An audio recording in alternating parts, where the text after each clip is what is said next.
Good evening, Rush Nation, and welcome to the 5 Yard Rush NFL podcast. I'm your host, the Joel Hewitt, here with the other one, Alex Can't See the Wood for the Trees Woods, and the off-season champion, Pete Amelia. Good evening, boys. How you doing? Good. Feeling a little bit. We lost Alex already. It's a good one. We're off to it. What broke you so soon this week, Alex? Immediately, as soon as you, Pete's normally full energy at the top of the show, and then tails off. And we had a discussion off pod that Pete's obviously feeling the Christmas spirit and feeling it there, and it was the, and then just carried straight. It's off the rails. We're in the betwixmas. It's the podcast version of just nodding your head as someone passes. Love it. Yeah, great for radio as well. Just visual cues that we're doing here. I should have groaned with it. How are you feeling? Sideshow Bob on a rake. Unlike most people, we still commit to our every Tuesday night. Today we are both early and late, which is something not a lot of podcasts can say that we're doing. We had planned to go early at 7:30 and then book that, and then ended up starting at 2 minutes to 8. So technically, we are still earlier than we would have been, but later than scheduled. So it's we're in the middle of Christmas and New Year's and all of that good stuff. And also, Pete's knackered because he stayed up super late to watch the Bears game. And that's why he is falling asleep before our eyes. Yeah.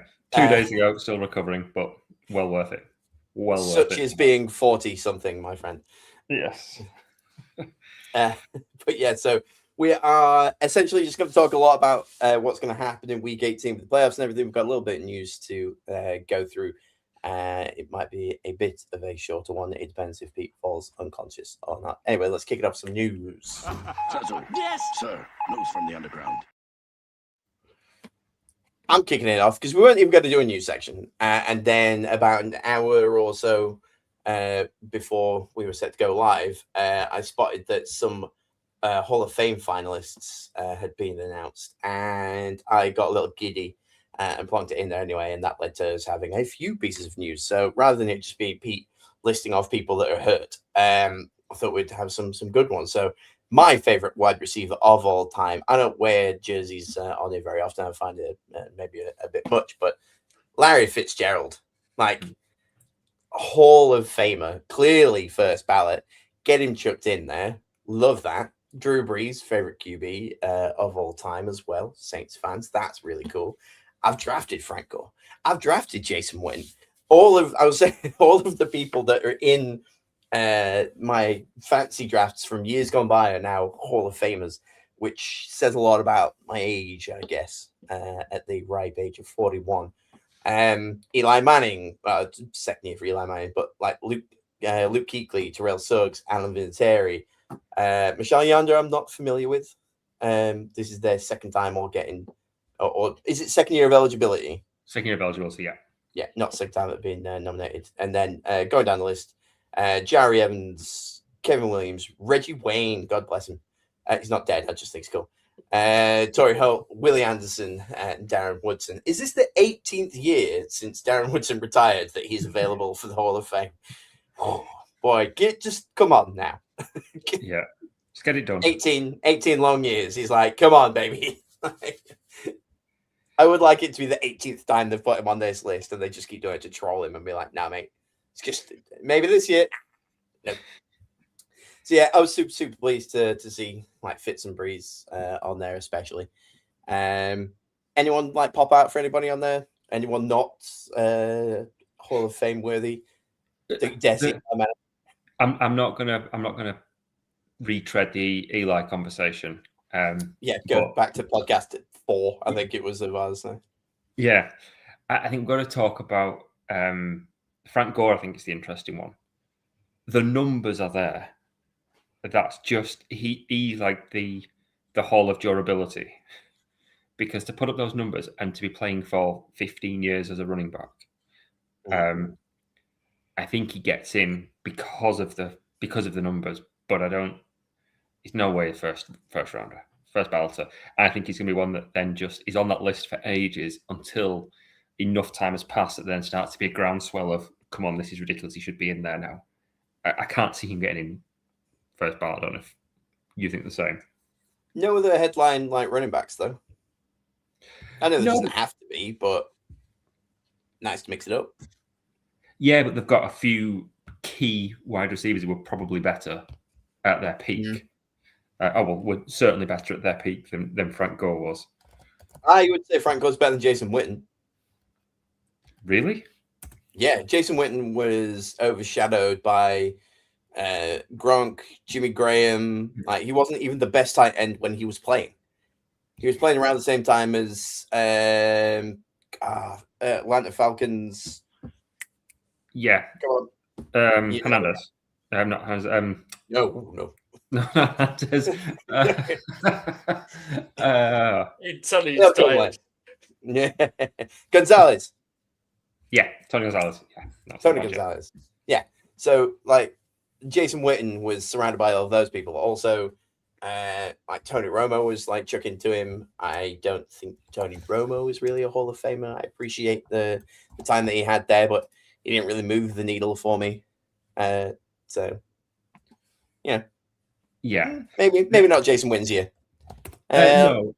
Again, hello to Heaven Bueno, N3C, and White to Maz72s on the Twitter as well. I know they're both on YouTube, so hey everybody.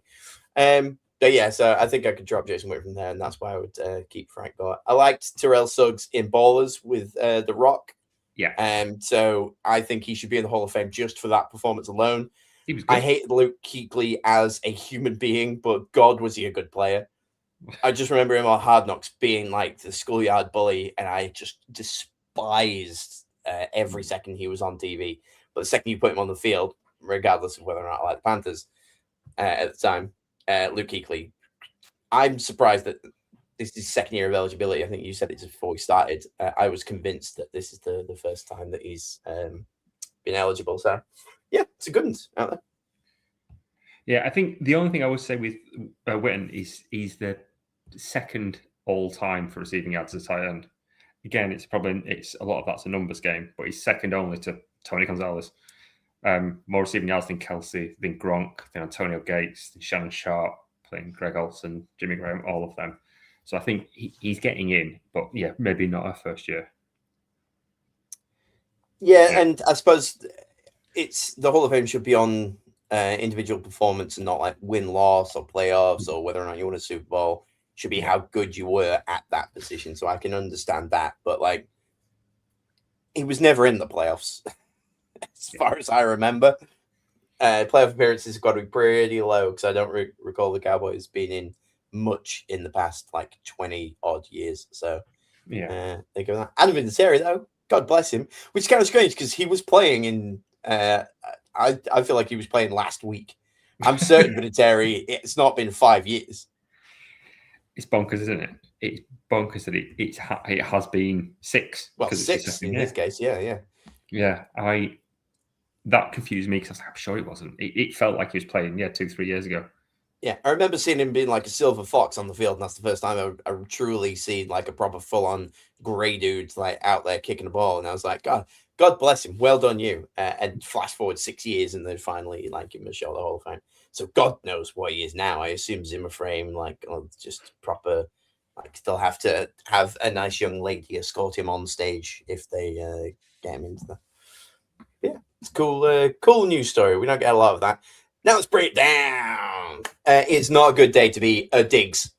No. In any way, shape, or form. The Cowboys have waived Trevon Diggs. I don't know why. I just saw the headline, and then one of you two popped into the notes here. Yeah, I think because he's rubbish. Is a part of it. He's always been rubbish. Like he got the first time he got first team All-Pro in 2021, and that was the year he just got an obscene number of interceptions. It's like 12 interceptions, something like that year. He just seemed to pick somebody off every single week. But he was terrible in coverage. Basically, what you've seen, if you didn't watch him then, imagine what you've seen from Nashon Wright at Chicago this year, where if he doesn't pick you off, he's an absolute liability. And that's what Trevor Diggs was. But he got so many interceptions. It was just like there was a big push for him to be Defensive Player of the Year.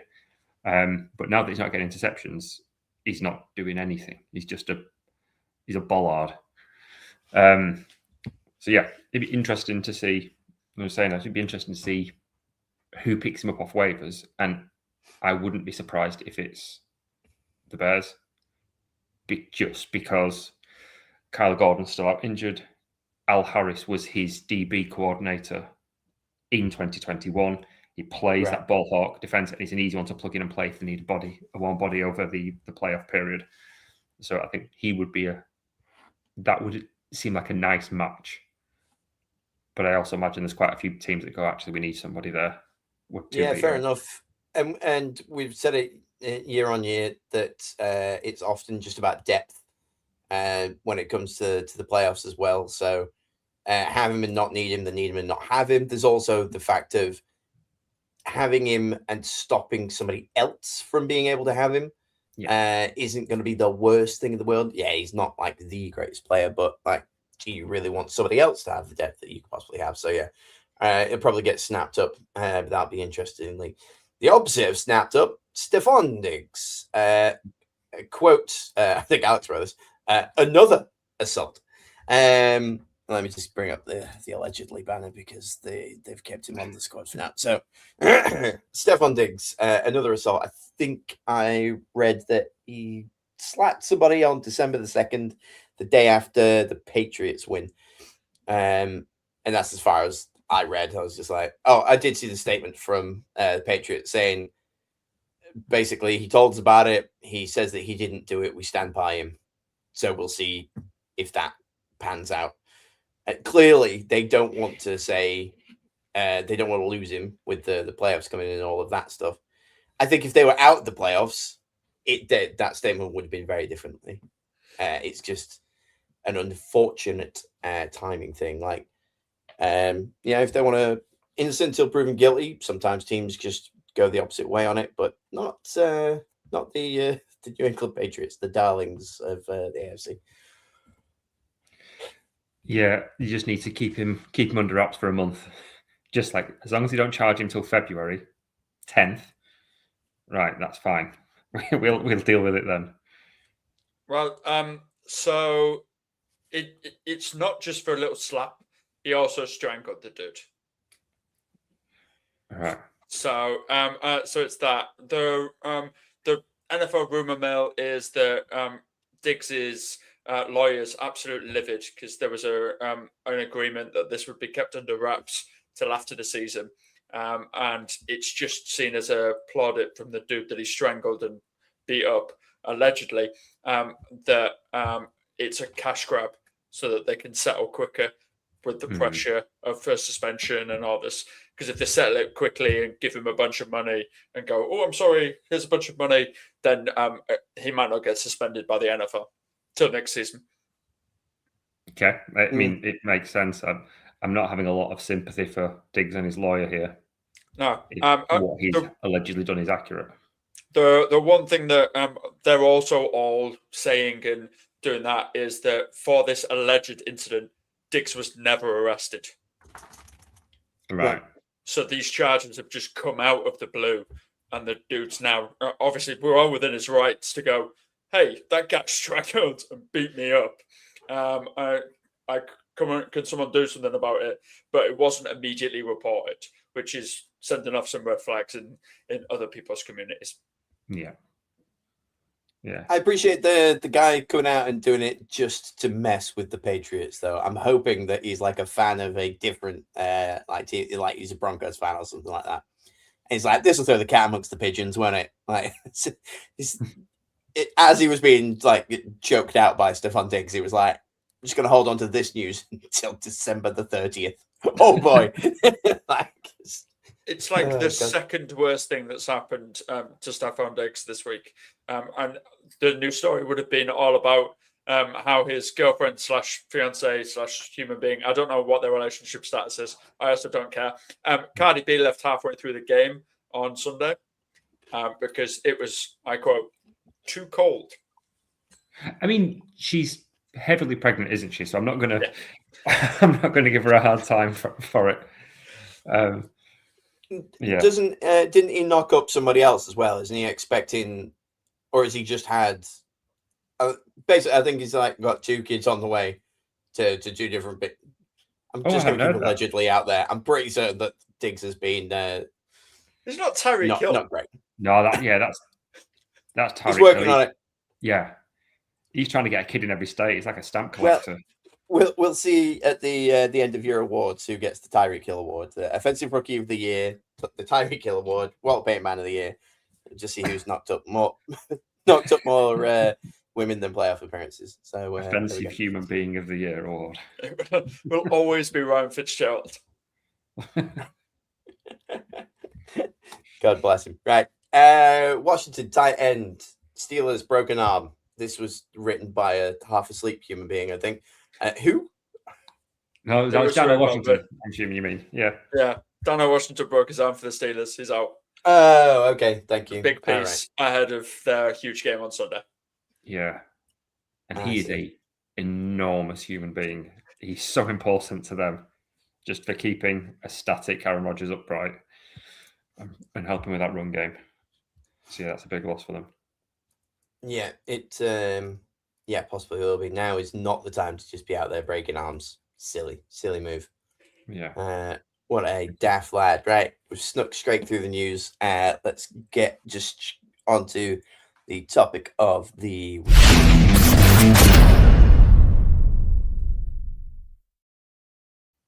Clearly, the topic of this week is the playoff push, Week 18, divisional games, where I was saying to Alex before we started, boy, the script writers wrote them scripts. I think they made it a little too obvious that it's all scripted this year.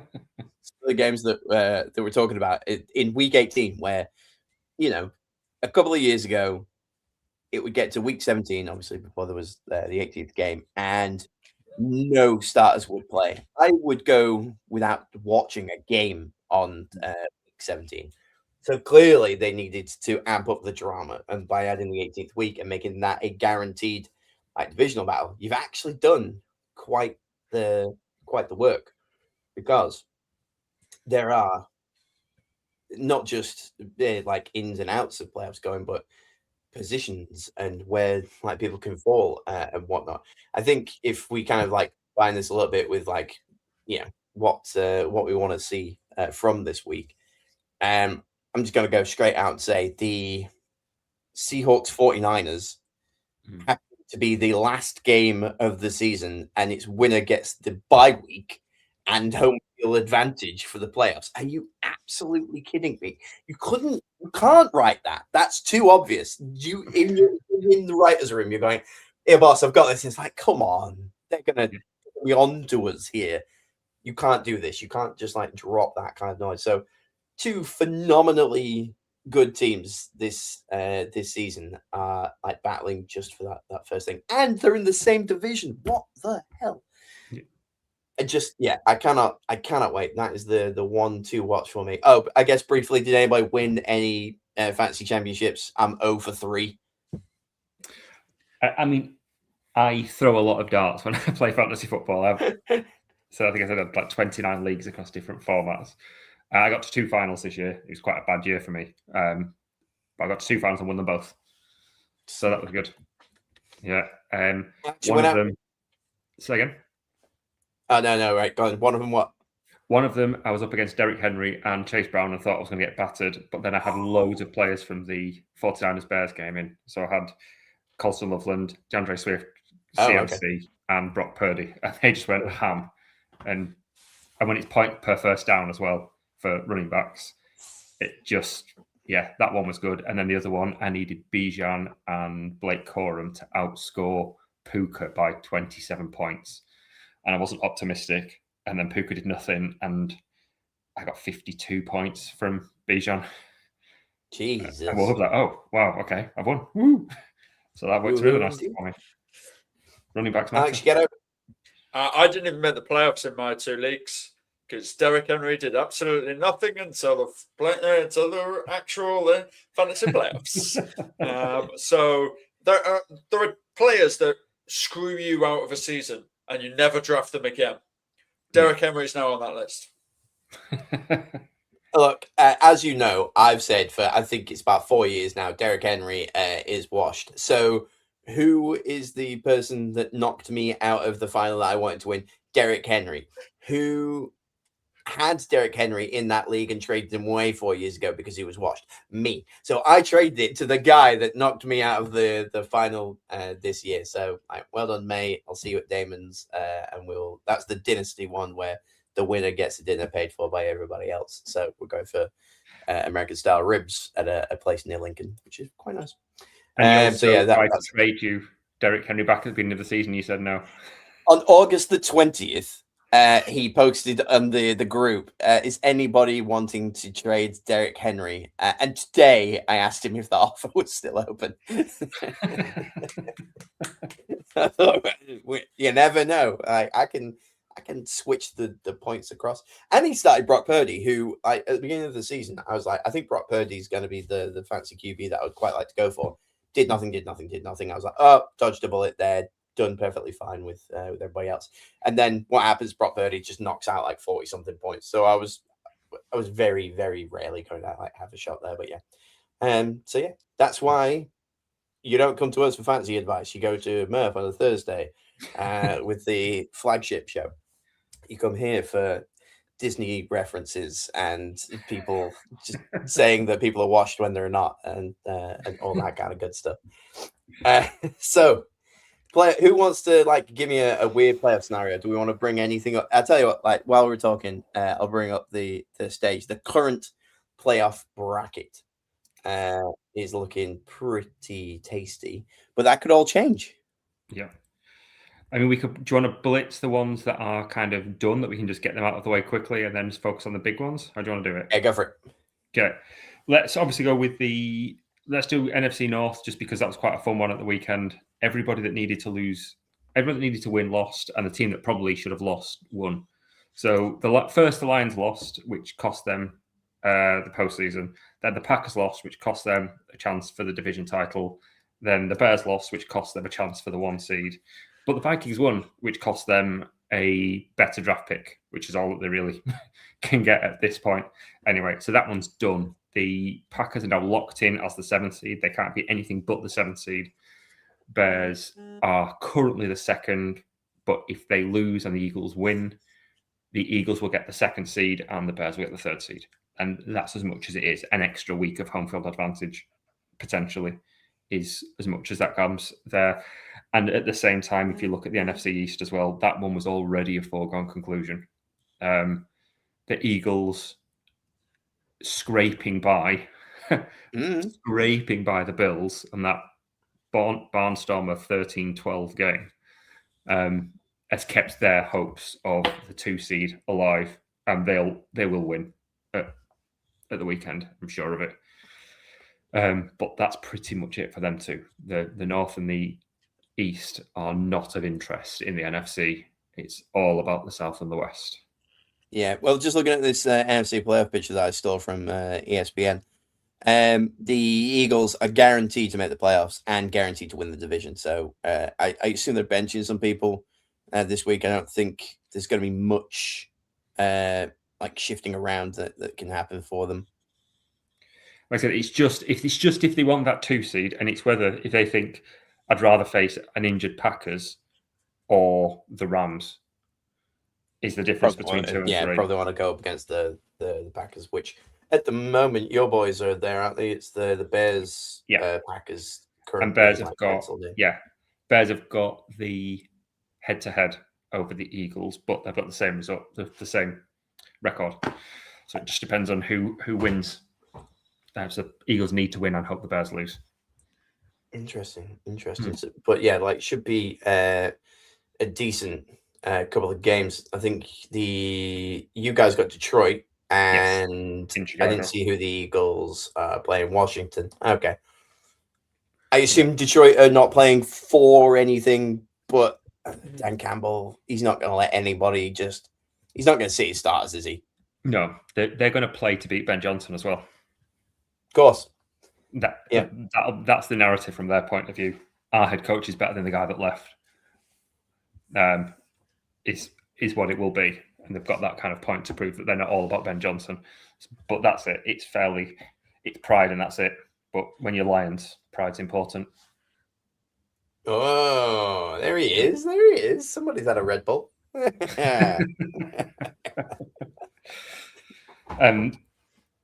Yeah. So if we jump them, and then do you want to tackle the NFC South? That's your. I mean, yeah, I just wanted to talk about the NFC South because obviously I'm a Saints fan and I've been like leading the charge a little bit for the Carolina Panthers. You know, as strange as that may be for not even me, to be fair. But I found this out of all of them really fascinating that the Panthers can lose and still win the division.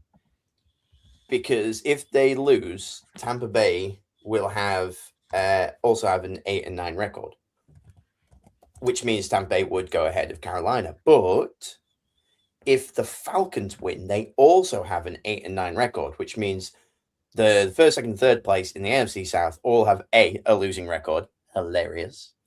And the way that all of kind of the head-to-heads have gone against each other, because Carolina swept Atlanta, it would mean that Carolina still ends up going through. So if they win, they're in. If they lose, they need Atlanta to beat the Saints. I don't think that Atlanta are going to beat the Saints. The Saints actually look quite good. And you know what? If there were 6 more weeks, boy, would we be the top of that division with 9 and 8. if we could have like taken a couple of things away. So I think Atlanta are going to lose. I reckon. Look, I would really like Carolina to win, just because I think that Dave, nobody saw it coming. I love that kind of underdog story. It'd be a shame because they'll just be winning out. But then if Tampa go through, we get to see Baker Mayfield, and hopefully they go right. Let's put the regular season, the back end of that season, behind us. Let's just hammer it. Just live like there's no tomorrow, and Tampa Bay could make it quite the interesting playoff push. But no wrong answers from the NFC South, from being, well, they literally are the worst division in football, to, in my opinion, being the most exciting final day to see who the hell ends up just being the scrappy wild card. In fact, not even wild card, because they're the top of the division. So, well, it'll be on the wild card weekend, I suppose. Yeah. But yeah, so, and they'll end up with the hometown advantage as well. Yes. Which I absolutely love. I know a lot of people hate, but like Carolina coming in at 8 and 9 and then forcing somebody to, I mean, at this point, who would they end up going up against? Dragging the 49ers over to Carolina. Yeah. To play. It's just it's kind of poetic. But then it could be the Seahawks, I suppose, because the way that goes. Is that it? Is the Seahawks Niners, one is the first, one is the fifth, or is it even weirder? No, it's even weirder. So if the 49ers God. beat the Seahawks, the Niners are the 1 seed, Seahawks 5th, Rams 6th. If the Seahawks beat the 49ers and the Rams win, Seahawks are 1st, Rams are 5th, Niners are 6th.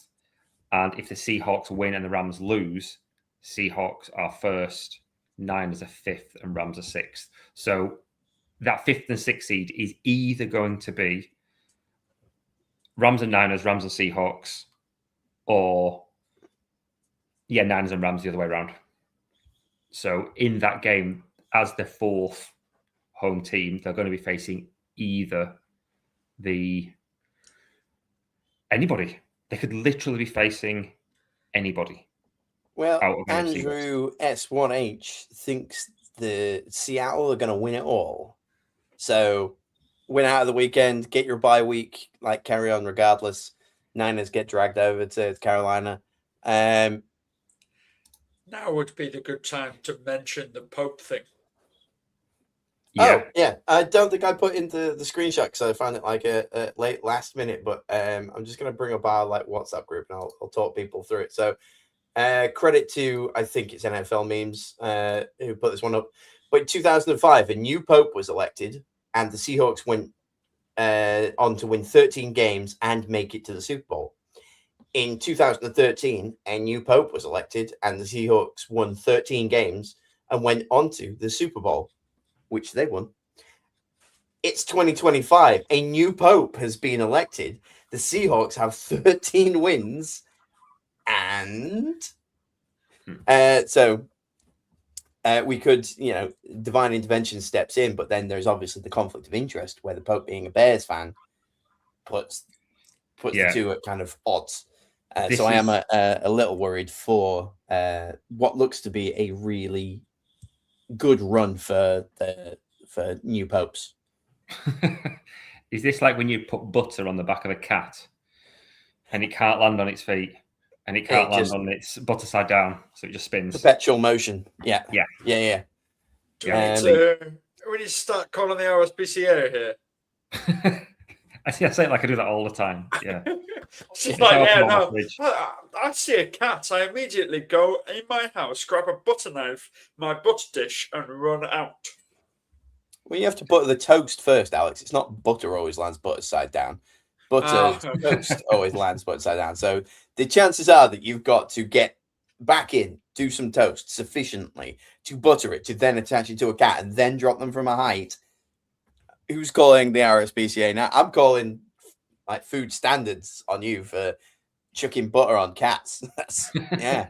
Oh, switched it on you, didn't I? But yeah, so let's see who God really does favor. Is it the Seahawks, which he appears to, or is it the Bears? It could be a conflict of interest between the big man upstairs and his head of the front office, I guess. Would you class the Pope the GM or head coach? Because, he's PR, isn't he? God's the owner. Punt returner.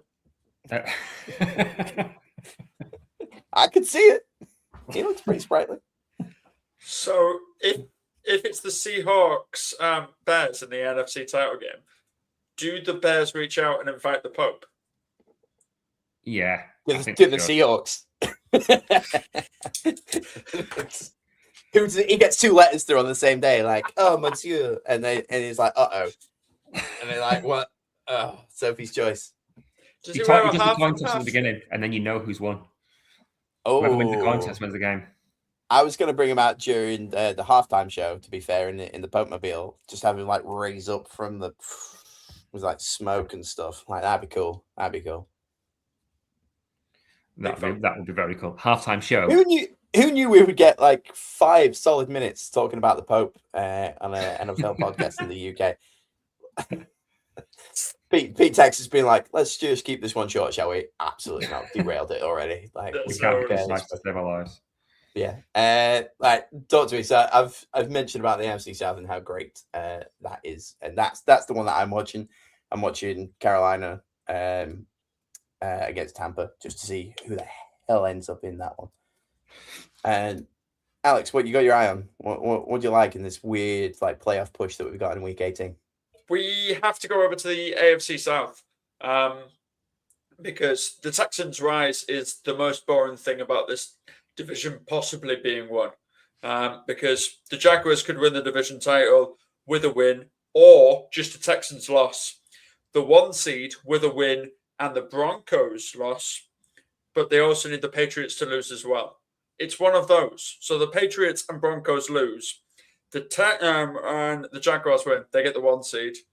If the Texans win, they win the division title, but they need the Jaguars to lose. That's a lot of maths to math. It's a lot of maths. It's a lot of crazy stuff. But if both of them lose, which could possibly happen, it won't, but it could possibly happen. If both of them lose, then it stays exactly the same and nothing changes. I would quite like that, just because then I don't have to think about it too hard. We'll just keep the same picture for the next pod. It could absolutely happen. It absolutely can happen, especially if the Patriots don't lose, which the Patriots are not going to lose at the weekend. They're not going to lose at the weekend. They really aren't going to lose at the weekend. Even if they rested every player, they're not going to lose at the weekend. There is physically, like, we haven't done much gambling things on this podcast this season. Many reasons why, because none of us are very good at it. But if I had to put a lot of money on something, it would be the Patriots to win this weekend. Yeah, against the Finns. Yeah, it is. They're not getting beat by the Finns. And then if I had to put an awful lot more money on something, it would be the Bills against the Jets. Yeah. Yes, I mean it's a fairly easy thing to say. I'm going to bet money against the team playing the Jets. That's usually the safe bet. I mean, obviously not this weekend, but that was. Did the Jets lose this weekend? I can't remember. I'm having a mind blank. Yes. Chances are yes. Yeah. Yes, they did. It's the Giants, wasn't it? The Giants that stepped it up. Sorry, not the Jets. Yeah. Yeah. So I think the status quo stays in the AFC East. I can't see any changes there. It's Broncos and Jags, which are the more interesting ones, I think. I'd rather the Broncos. I'd rather the Jags have the 1 seed. Absolutely. Because you'd rather go into Jacksonville as a Chargers team than into Mile High. No, I'd rather, because I know that we can beat the Broncos. You think you've got better chance of beating the Broncos than you have beating the Jags? Yeah, the Jaguars embarrassed us last season in the playoffs, remember? Yeah, but that was last season. They were very good and we were very bad. I don't want to repeat that. Yeah, I guess there is some of that. I'm just having a look at the spread on the Patriots Dolphins. It's only got Patriots to win by, well, the over under is 10.5. So touchdown. Right. Yeah. So like, are the Dolphins just coming out to absolutely screw the Patriots over? Oh, the over under 10.5. Do you mean the spread? The spread. The spread's 10.5. Yeah. That's a big old spread. Well, no, like we had a 14 spread this weekend, didn't we? It was bigger than that. I don't know if it was 14. I didn't keep a close enough eye on it, but I would assume that the Patriots absolutely win this by at least 14, like 2 touchdowns. So there you go. Keep your money on minus 10.5 on the New England Patriots. Double your money. Have a happy new year. Bet your house. Bet your second house, because then you don't lose your first house. So your second house. And then you've got 3 houses. And then that means you can start building hotels. Someone played Monopoly this Christmas. No, I'm not allowed anymore. I cheat. Oh, okay. Yeah, no one will play me. They know that I cheat. I'm open about the cheating. I tell them that's the thing. It's all the mind games, Alex. Tell them that I'm going to cheat, and I do cheat, but they still don't see it. It's real easy. It's real easy. It's more real life, isn't it? As well, you don't get a Monopoly without breaking the rules. There you go. Boom. That's just a life lesson for the kids. Yeah, right. For all you kids out watching, cheat to win. Okay. These two are very tired. They have kids over Christmas. Please do not listen to either thing they've said. That is awful.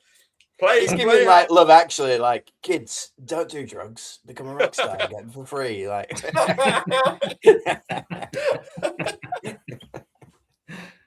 the closest we could get to it. Don't buy drugs. There you go. That's what oh God, Bill Nye.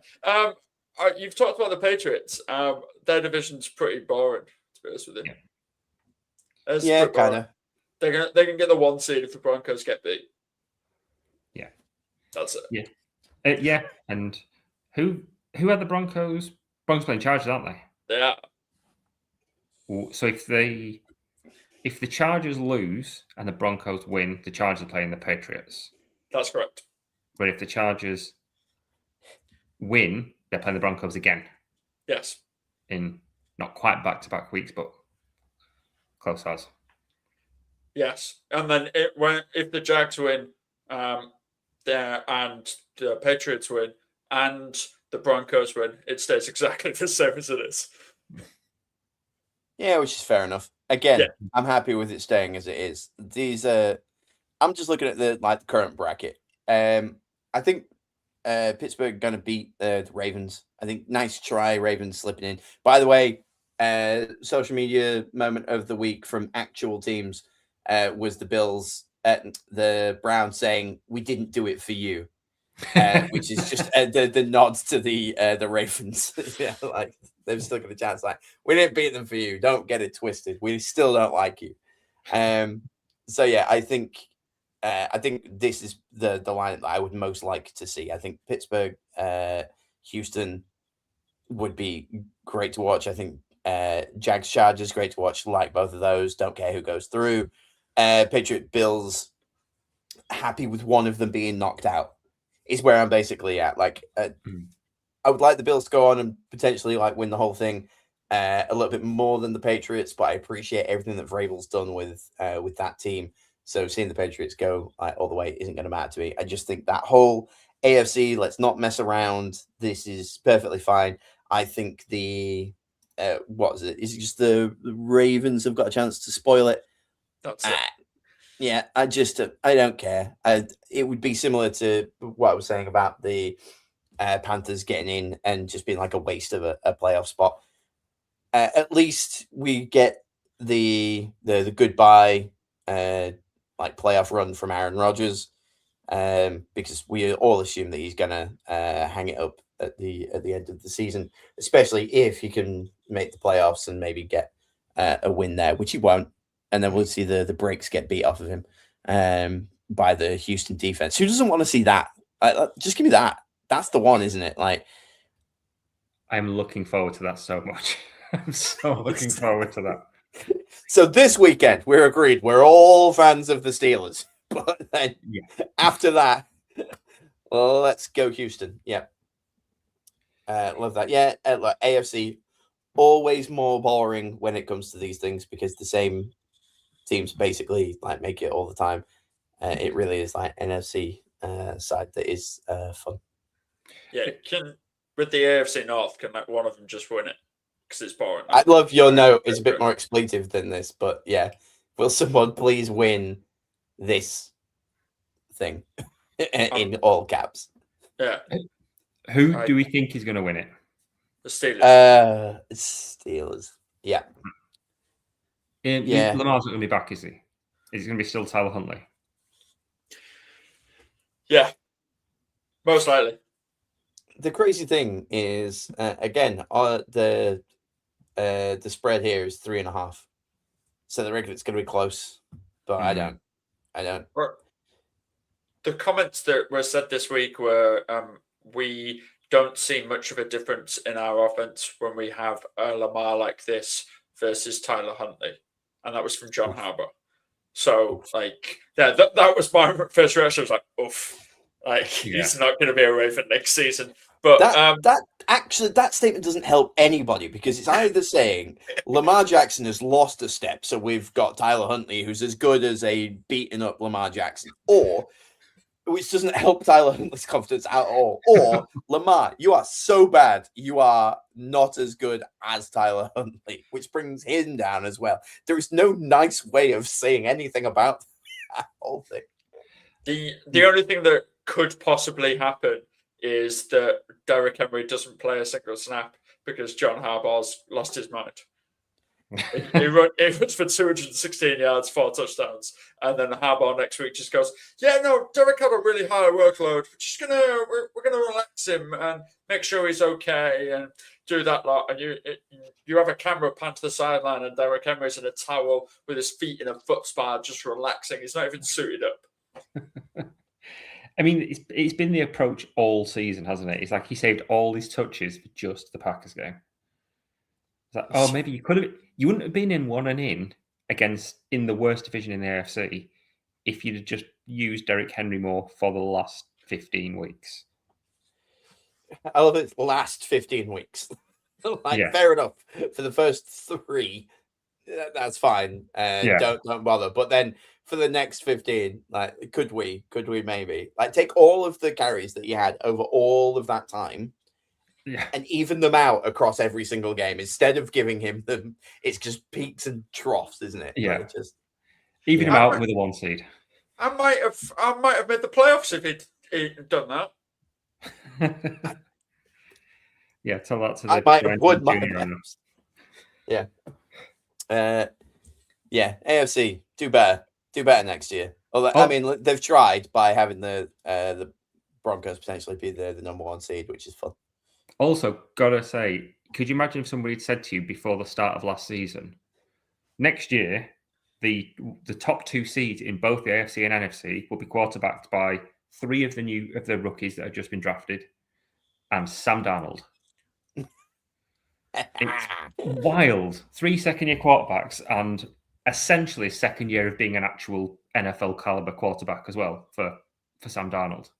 Darnold's one of, I think, 5 QBs now that have gone back-to-back 13-win seasons. And the company that he keeps is like Peyton Manning, Tom Brady, like real high caliber QBs, and then Sam Darnold. It's just mad, and God bless him. He really is the modern day Eli Manning, isn't he? Where he's just not going to get the love, and he's not going to make the Hall of Fame. He could win 3 Super Bowls, and still, I don't think that anybody would put Sam Darnold into the Hall of Fame. The fact that he's gone back-to-back years on 2 different teams is insane. And then the one that he went to and shipped their number 1 receiver off, it's just boggled. The mind is boggled. I can't comprehend it.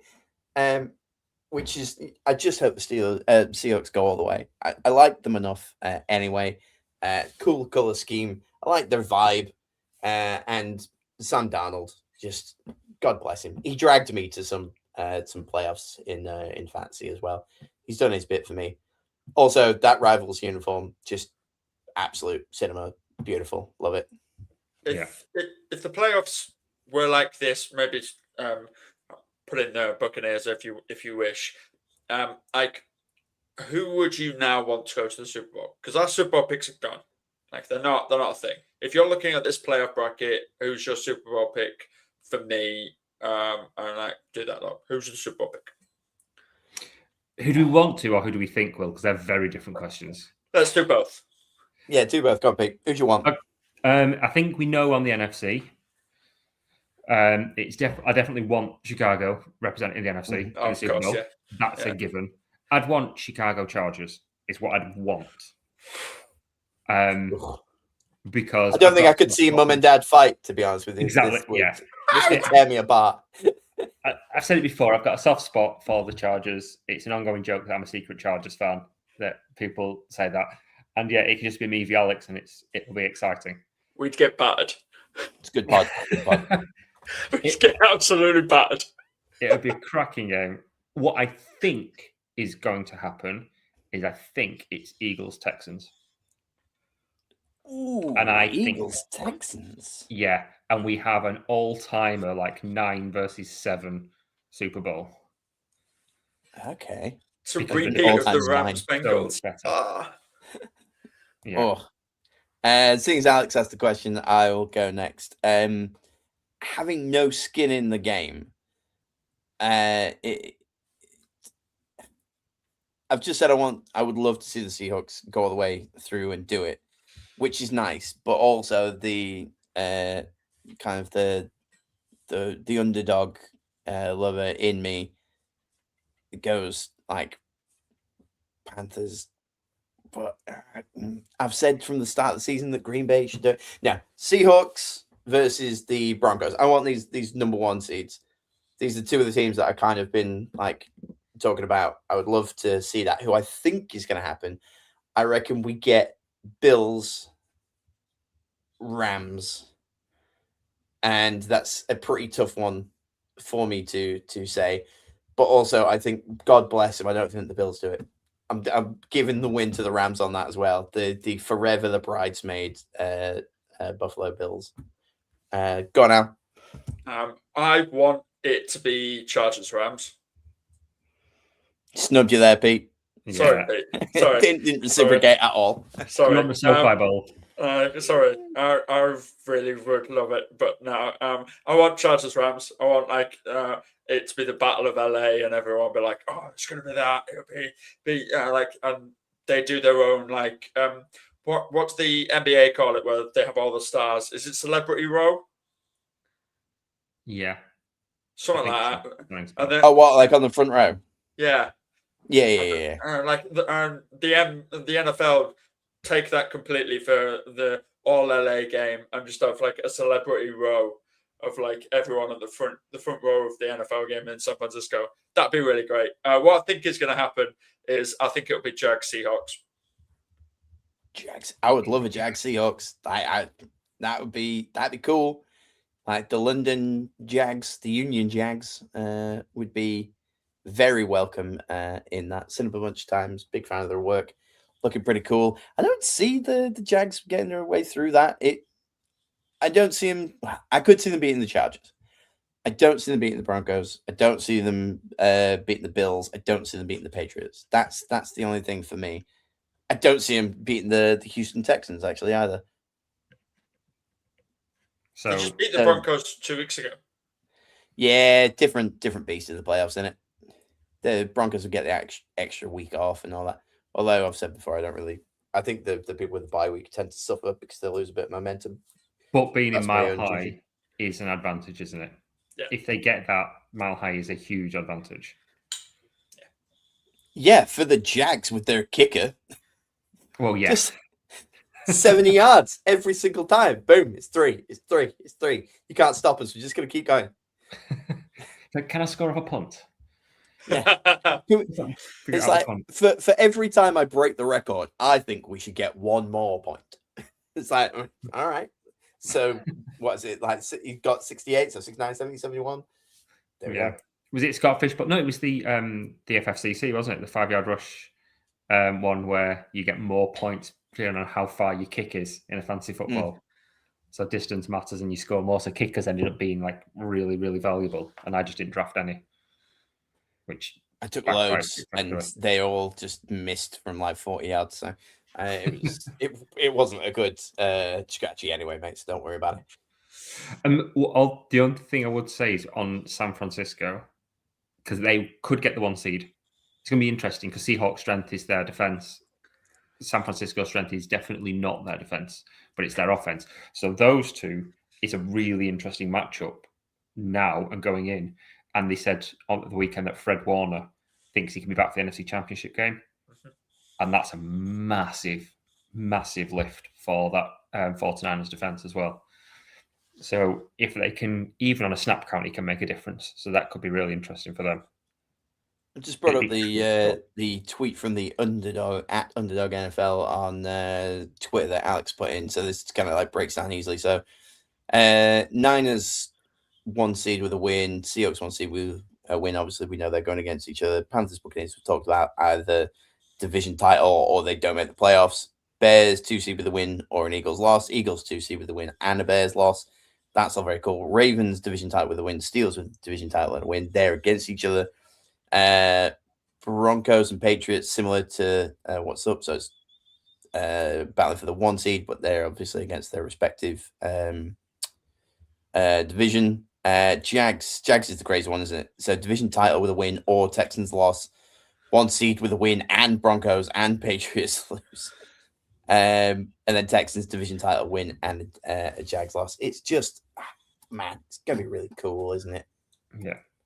Also, I forget this, that everyone has to play on the same day. I realized as I was putting together the notes for the pod. So it's not the same day, is it? All division have to play at the same time because there's some on Saturday as well. Oh, sorry. There is one on Saturday. So it's the 9:30 game on Saturday. Carolina Tampa. Oh my God, this is excellent. So I can watch Carolina Tampa, not have to worry about anything else that's going on there. That's cool on Saturday night. And then, rolling into, there is a Saturday night game in the US. It's Seattle, San Francisco. So I'll watch that Sunday morning. And then we've got like 7 games at 6 p.m. and then 7 other games at like 9:25. So we can ignore the Saints. Atlanta could just be a wash depending on what happens already. Cleveland, Cincinnati, no one cares. Green Bay, Minnesota doesn't matter. Dallas, New York doesn't matter. Tennessee, Jacksonville doesn't really matter. Indiana, Wisconsin, blah, blah, blah. So the 6 p.m. games, not huge. Obviously, there is a little bit here and there. But then 9:25, that's when you're talking. Right. Chicago, LA versus Denver, and then like New England, Philly, all that kind of good stuff. Red Zone's just going to be mental, isn't it? Yeah, That's where then I it was absolutely is. stop myself. I might just have to go to the quad box, one on my tablet and one on my TV, so I can just like Yeah. I'm really, really hoping DAZN, if anybody is listened to even has got this far into this podcast, please, for the love of God, give me you pick your own quad boxes. I can't choose the games that I want, but so there's one that is like Red Zone and 3 other games. Give me Red Zone and 3 games that matter for each of the 2 things. Don't be giving me Cleveland, Cincinnati in one of those spots. No. No one cares. Don't force me to just watch Red Zone. I like to have 3 so I can watch them and then keep an eye on what's going on elsewhere. Like Kansas City, Vegas in the 925. Just don't go.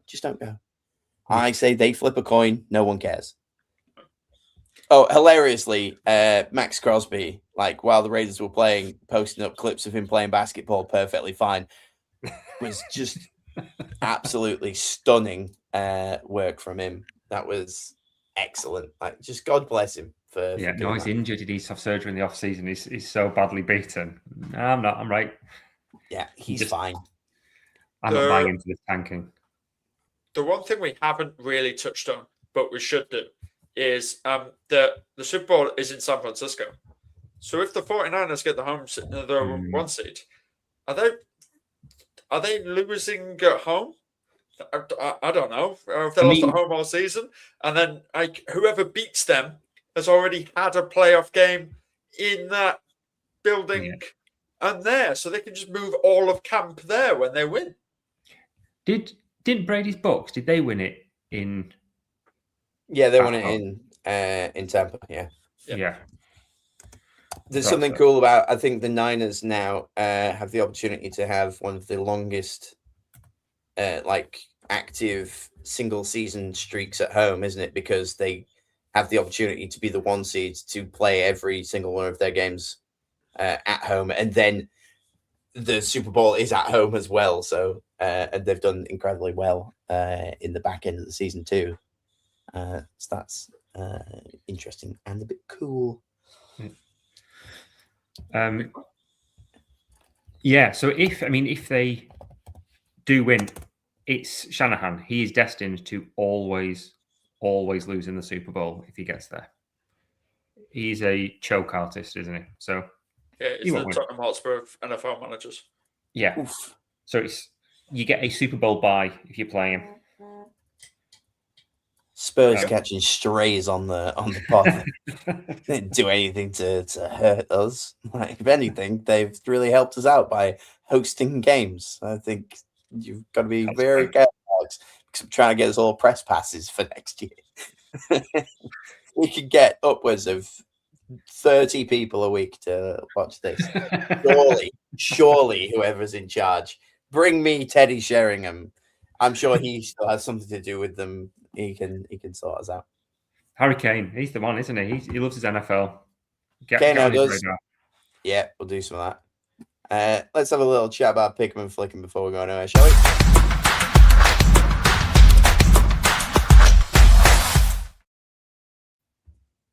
Underdogs, overdogs, wombling free. Pick'em, Flick'em, week 18. Last week, last chance to get it. And boy, this is the section where I talk about myself. I have dragged myself up to 4th place with only 3 points behind the winners. So, like, shout out right now to, at the moment, Raiderbutts first overall with 164. And then Ed Black 1 behind him. And then our boy Varley 2 behind the win as well. So any of those could take it this weekend. And then it's me in 4th, 3 behind the leader. I was just trying to make top 5 or save myself some money and win it all and not have to get a gift for the winner. I did so by apparently just going 8-8 this weekend, which was very frustrating. Some results were not resulting. And my only underdog was the Giants to beat the friggin' Raiders, which I'm sure that would have changed by the time the weekend came around, but that was the only one at the time of the underdogs that I went for. This week, however, underdogs. I've got Carolina over Tampa. I've got the Saints to beat Atlanta, and I've got Green Bay to beat Minnesota. They're the three underdogs that I'm like hanging the onions on. That's where I'm going to pull it all back. Then I have got to sneak an upset. I've got Pittsburgh to beat the Ravens as well, but I think I must have picked the Ravens in the pick, and I'm going to change that right now. Just quickly before we talk about you guys, one brave soul, two brave souls this week. Somebody who we've not mentioned on the pod at all, Woo Tata 01, was the only person to beat the Falcons to beat the Rams. Crazy move. What were you thinking? But did it. And then Rob Nugent picked the Dolphins to beat the Buccaneers. So well done, you two. Tip of the hat. Go to it there. Alex with 158 to 98. You are currently in 10th. And Pete with 160 to 96. You are currently 7th. So we're really battling to not be the worst on the pod. Pete had a really good week as well. Yeah, I don't like you glazing over the fact that I had one good week this season. So I picked 12. I got 12 right this week, the highest in the league. After being laughed at and mocked on the podcast last week for saying the Browns were going to beat the Steelers. We did. We spent a whole few minutes laughing. Yeah, and they did it. And although I'm 7th, I'm only 1 behind you. And somehow I'm only 4 from top spot. Yeah. So if I do a few onion hangers this week, it's close, I could still win. Yeah, it's very close. Or pick all favourites, and while everyone else is out here trying to be cute, straight up. I will very safely say that this 12 is Pete's best ever week. Yeah. Mm-hmm. I think it's pretty sure it is. Which is 7th is his best ever position as well. He's never gone above 7th. Yeah. So my only aim is not to be the worst one in this podcast. And I was going pretty okay for a little while, and then Pete's actually decided to take it seriously, and now I'm way over my head, and I'm going to struggle. But no, the games that are like, I don't know who does these games or like the odds for them, but some of them are really whack, man. Like some of them are really whack. The Steelers only having 38% to beat the Ravens is weird. The Chargers only having 14% to beat the Broncos. What are we doing here? Because the Chargers have said they're resting. That's right. Yeah, that's right. Justin Herbert.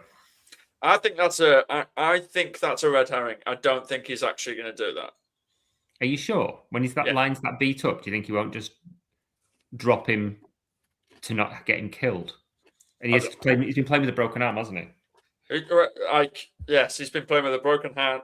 God, if he doesn't, but I think we should pick the Chargers.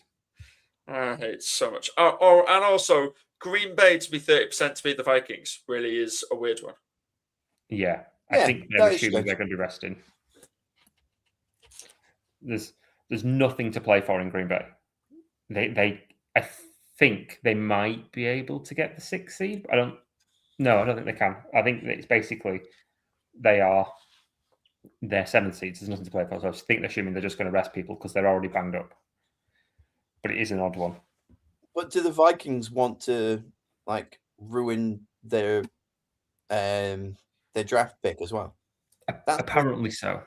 We've got to really take that into consideration. Where it's like, even Minnesota, you've got nothing to play for, so maybe don't start all of your starters as well. I'd say the Green Bay backups beat the Minnesota backups. Right? Do we have guys playing for incentives in Minnesota? Something that I forgot to have a look at. One of my favorite gambling weekends of the year is the last week where somebody has to get an ungodly amount of yards or catches or yak or something insane to be able to hit $1 million bonus or something. There's a guy on Twitter called Salvetri, and he's really good for this. Salvetri DFS. If you follow him, he's normally really good at going, right, here's a list of all the incentive this week. and he'll really break it down, and it'll be like a multi-thread thing. Just go, this is what it is. This is what's needed. Boom, boom, boom, boom, boom. I've not seen it for this week, but I'll share it on Twitter when I find it, because it's generally really good for things that are interesting to watch on that last week. Crazy ask. Do we think that New York Jets get an interception? No. Or are they going to be the first team to ever go an entire season without an interception from their Against Josh Allen? defense? Against Josh Allen. Second one. So is Josh Allen going to be like yeeting it out there to try and get something and like make a mistake, or it bounced off somebody's helmet and they get that?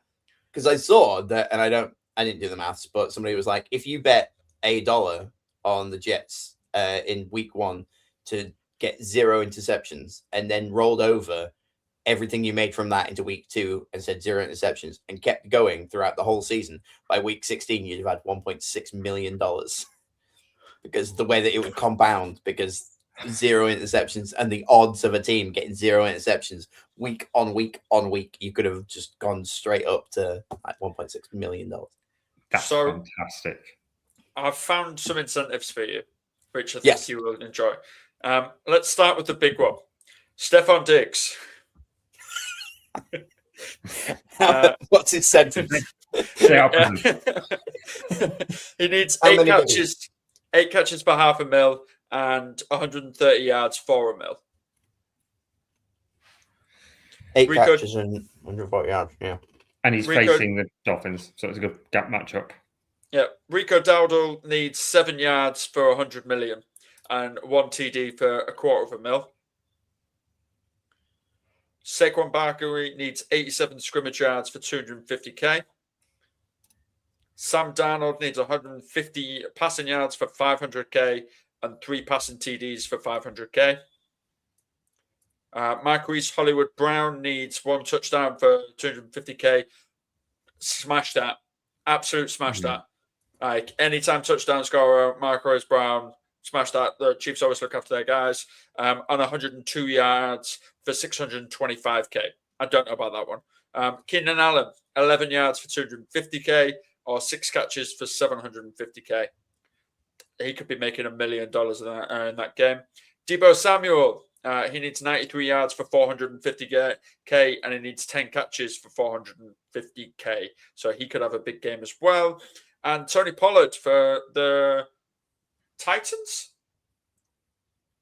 Yeah. Pollard. Yeah. He needs 66 yards for $250K and 2 touchdowns for $250K. So there's some cool ones. What was the Darnold one? Because his over under is 239.5. He'll get that. I reckon he'll get it all. 150 passing yards for $500,000 and 3 passing touchdowns for $500,000. And you saw how bad the Niners' defense is at the minute. They can't get pressure. And it'll need to be a shootout against Mac 10 and whatever the other one, whatever Purdy's nickname is. It's Glock Purdy, isn't it? Glock Purdy, yeah. Glock Purdy and Mac 10. By the way, one of the greatest nickname duos I've heard in a long time. I do love it, and I love the t-shirts that he had made. I truly love the title Mr. Relevant. It's such a kick in the teeth to the title Mr. Irrelevant. Like, it just from irrelevant to Super Bowl winner would just be incredible. They would make 3 movies about him. They'd get Peter Jackson out here. He'd be played by Frodo, whatever his name is. Get him out there. Actually, that's pretty good casting, Elijah Wood, for Brock Purdy. I don't agree with you at all. Not anymore. He's gone from a hobbit to you be an NFL quarterback. They did the whole perspective thing, though, didn't they? Making Gandalf look really big so they could do this. I'm just putting the entire Lord of the Rings cast in to play the Niners. Instead of Orlando Bloom's George Kittle. Done. Bank that. Like, right away. Instead of what movie would you turn in the Muppets into, it's what movie would you want the cast of Lord of the Rings to be? Off-season pod topic. Write that one down. Let's get that one in. Brilliant. Oh you absolute legends. So the day is Tuesday, although I'm not allowed to call it Tuesday. It's the 30th of December. There are no days of the week until the 6th. Oh, no, the 7th officially becomes the first actual day of the week, which is the day after our next show. So, yeah, we will be back on the 6th of January. Everybody have a happy new year. It's going to be a hell of a weekend of football for some reason. There's no way week 18 should be this stacked. I still can't believe it. Any passing thoughts before we skedaddle, boys? No, looking forward to the weekend. Looking forward to more chats with you guys. Yeah, ditto. 2025 was great. 2026 is going to be bloody amazing. Love it. Oh, it's the last pod of the year. See you next year.